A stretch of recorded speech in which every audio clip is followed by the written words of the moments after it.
I just wanted to give you all an update on what happened the last few days over in Nigeria.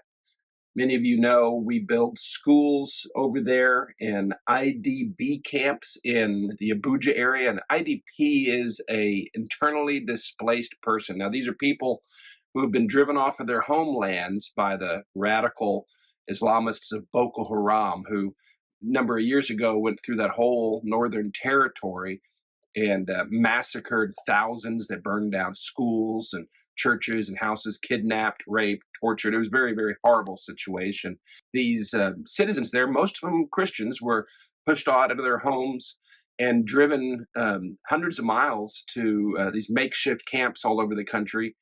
The UN estimates there's around 4 million internally displaced people in Nigeria, and they can't go home because their homes were given to illegal immigrants that flooded in that were also radical jihadis. And so the whole northern part of the nation has been taken over, leaving these people homeless and with nothing.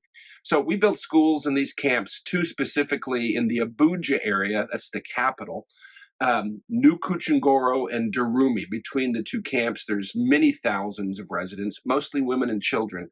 And we run schools there. Between the two schools, we have about 450 full-time students and 15 full-time teachers.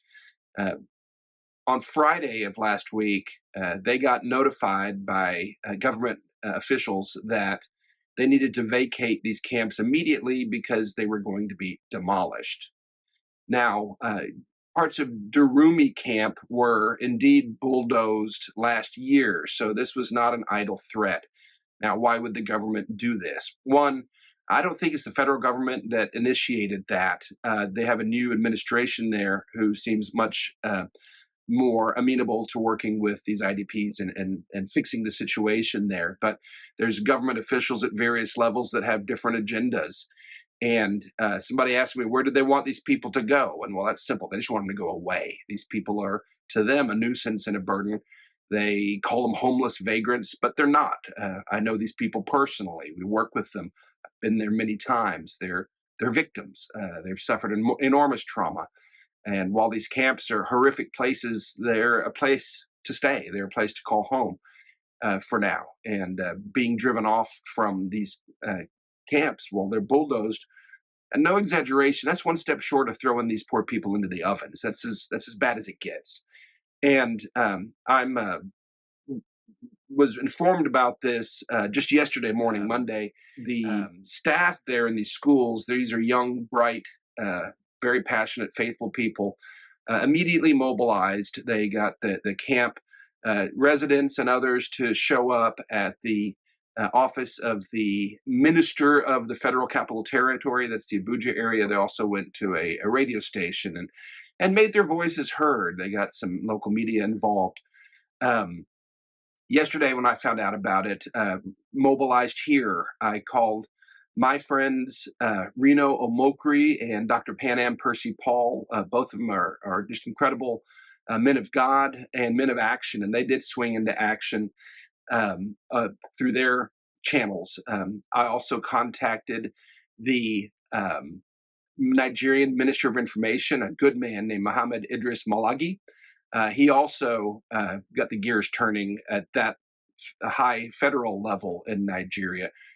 Over here, we escalated the news to the chairman of the House Foreign Affairs Committee, Representative Michael McCall, who happens to be from down the road in the Austin area. He was contacted not just through his staff, the channel I was working, but our very dear friend and advisor, Ambassador Lewis Luck, emailed it directly to the congressman. So that office got involved. In the meantime, we were looking into quick flights over there and expedited visa on arrival so I could travel over there. I was prepared to go and stand in front of the bulldozers if need be.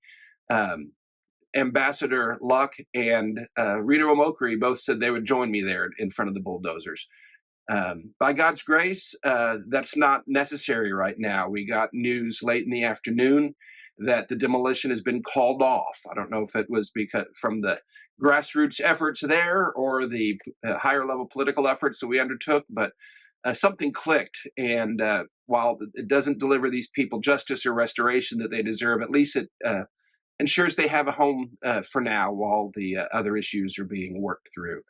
A lot of people were praying. A lot of people swung to action. I want to thank each and every one.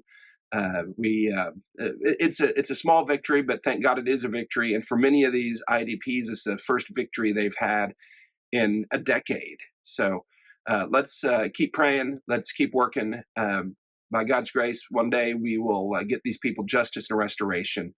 I hope you'll take the opportunity to sign our petition that will be in the link here, so we can seek restoration for these victims of religious persecution.